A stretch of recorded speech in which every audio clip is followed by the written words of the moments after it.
జలాశయానికి గంట గంటకు భారీగా వరద పోటెత్తుతోంది. ఎగువ ప్రాంతం నుంచి భారీగా ప్రవాహం పెరగడంతో ప్రమాదకర స్థాయికి చేరింది ప్రాజెక్టు నీటి మట్టం. గరిష్ట నీటి నిల్వ సామర్థ్యం 24.11 టీఎంసీలు కాగా ప్రస్తుతం 22.76 టీఎంసీలకు చేరుకుంది నీటి మట్టం. 39,000 క్యూసెక్కులకు పైగా ఇన్ఫ్లో ఉండగా అవుట్ఫ్లో 18,700 క్యూసెక్కులు దిగువకు విడుదల చేస్తున్నారు అధికారులు. సాయంత్రానికి 25,000 క్యూసెక్కుల పైన వరద నీరు దిగువకు విడుదల చేసే అవకాశం ఉంది. గొల్లప్రోల్లో లోతట్టు ప్రాంతాలు పలు కాలనీలు జల దిగ్బంధంలో చిక్కుకున్నాయి. నేషనల్ హైవేపై వరద నీరు వచ్చి చేరింది. చెరువుల్ని తలపిస్తున్నాయి పంట పొలాలు. Jagananna colony, Surampeta, SC colony ముంపు ప్రాంతాల్ని పరిశీలించారు పంచాయతీరాజ్ గ్రామీణ అభివృద్ధి శాఖ డైరెక్టర్ కృష్ణతేజ. జగనన్న కాలనీ, సూరంపేట వరద బాధితులకు 25 కేజీల బియ్యం, నిత్యావసర సరుకులు పంపిణీ చేస్తున్నారు అధికారులు.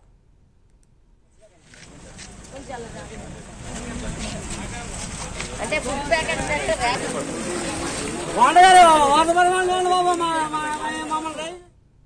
కిర్లంపూడి, పిఠాపురం మండలాల్లో పలు చోట్ల గండ్లు పడ్డాయి. వాటిని యుద్ధ ప్రాతిపదికన పూడ్చే పనిలో ఉన్నారు అధికారులు. దాదాపు 1000 ఎకరాలకు పైగా పంట పొలాలు నీట మునిగినట్లుగా తెలుస్తోంది. Jagananna colony, Surampeta, SC colony ముంపు ప్రాంతాల్లో 4 బోట్లు ఏర్పాటు చేసి ప్రజల్ని సురక్షిత ప్రాంతాలకు తరలిస్తున్నారు అధికారులు.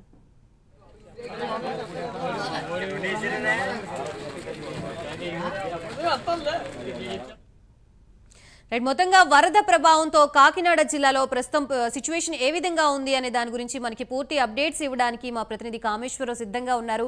కామేశ్వరరావు, ప్రస్తుతం వరద ప్రభావంతో ఏ ప్రాంతాలకి జల దిగ్బంధంలో చిక్కుకున్నారు, అలాగే బాధిత కుటుంబాలని ఏ విధంగా పరామర్శిస్తున్నారు అధికారులు, దానికి సంబంధించి పూర్తి డీటెయిల్స్ ఏంటి? ఎస్ గాయత్రి, చూసుకుంటే కనుక కాకినాడ జిల్లా వ్యాప్తంగా కూడా భారీ స్థాయిలో వర్షాలు, భారీ ఎత్తున వర్షాలు కురుస్తున్నాయని చెప్పొచ్చు. ఏదైతే ఉందో మొన్న అల్పపీడనం నుంచి కోలుకోక ముందే మరొక అల్పపీడనం ఏర్పడంతో బంగాళాఖాతంలో దీనికి సంబంధించి అయితే మాత్రం విస్తీర్ణమైన గత 2 రోజుల నుంచి నిన్న ఈ రోజు కూడా విస్తీర్ణంగా వర్షాలు అయితే కురుస్తున్నాయి. దీనికి సంబంధించి కాకినాడ జిల్లా వ్యాప్తంగా కూడా పలు ప్రాంతాల్లో అయితే నిన్న రాత్రి నుంచి కూడా వర్షాలు కురుస్తున్నాయి. ఈ నేపథ్యంలో ఏదైతే ఉందో ఏలేరు పైనుంచి ఎగువ ఫ్లో ఎక్కువ అవడంతో ఏలేరు దిగువ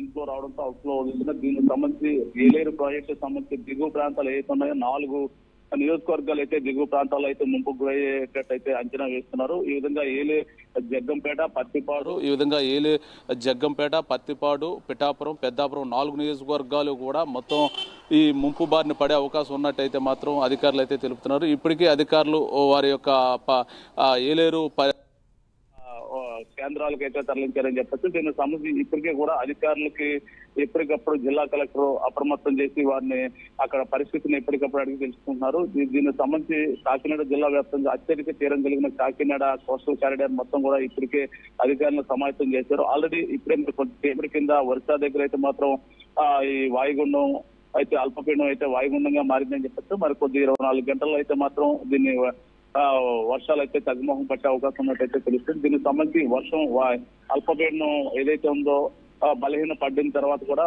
భారీ నుంచి అతి భారీ వర్షాలు కురుస్తాయని వాతావరణ శాఖ తెలుపుతుంది.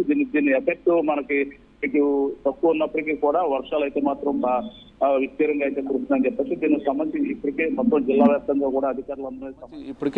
జిల్లా వ్యాప్తంగా కూడా అధికారులందరూ సమాయత్తం చేశారు. ఇప్పటికే ఆల్రెడీ పవన్ కళ్యాణ్ మరి కొద్దిసేపట్లో అయితే మాత్రం కొద్దిసేపటి కింద రాజమండ్రి ఎయిర్పోర్ట్ లో పవన్ కళ్యాణ్ చేరుకున్నారు. అక్కడ నుంచి హైవే రోడ్ను రాజనగరం, ఆల్రెడీ పత్తిపాడు, కత్తిపూడి మీదగా అయితే మాత్రం ఏదైతే ముంపు గ్రామాలకు గురయ్యే ముంపు ప్రాంతాల నిర్వాసితుల్ని పరామర్శించి ఆ రోడ్డు మార్గాన్ని అయితే మాత్రం కాకినాడ అయితే చేరుకున్నారు. అనంతరం కాకినాడ చేరుకుని మరొక గంటలో అయితే మాత్రం కలెక్టర్ అండ్ అధికారులతో జిల్లా అధికారులతో అయితే మాత్రం ఈ వరద ముంపు ప్రాంతాలు ఎంత ఎఫెక్టెడ్ అయింది, ఇప్పుడు వారిని ఎంతవరకు సేవ్ చేయగలిగాం, మరిన్ని ఏదైతే ఉందో ఈ ముంపు ప్రాంతాల నుంచి వారిని ఏ విధంగా సురక్షిత ప్రాంతాలకు తీసుకెళ్లి వారిని కాపాడగలుగుతాం, ఆస్తి నష్టం, ప్రాణ నష్టం జరగకుండా ఏ విధంగా ముందస్తు ప్రణాళికలు అనే దాని మీద అయితే మరి గంటలో అయితే మాత్రం పవన్ కళ్యాణ్ అయితే మాత్రం సమీక్ష అయితే నిర్వహించినారు. ఇప్పటికే కలెక్టర్ ఆఫీసులో ఆల్రెడీ అధికారులందరూ కూడా వచ్చి ఉన్నారు. మరి కొద్దిసేపులో మరొక గంటలో అయితే పవన్ కళ్యాణ్ అయితే సమీక్ష ప్రారంభం అవుతుంది. దీని సమీక్షలో అయితే ఇప్పటి వరకు వస్తున్న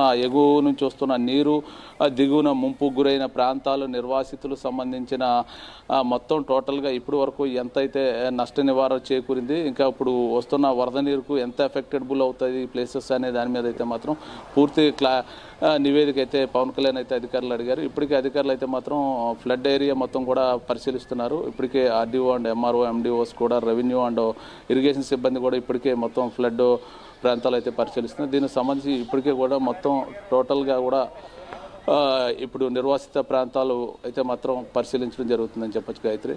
రైట్, థ్యాంక్ యూ కామేశ్వర.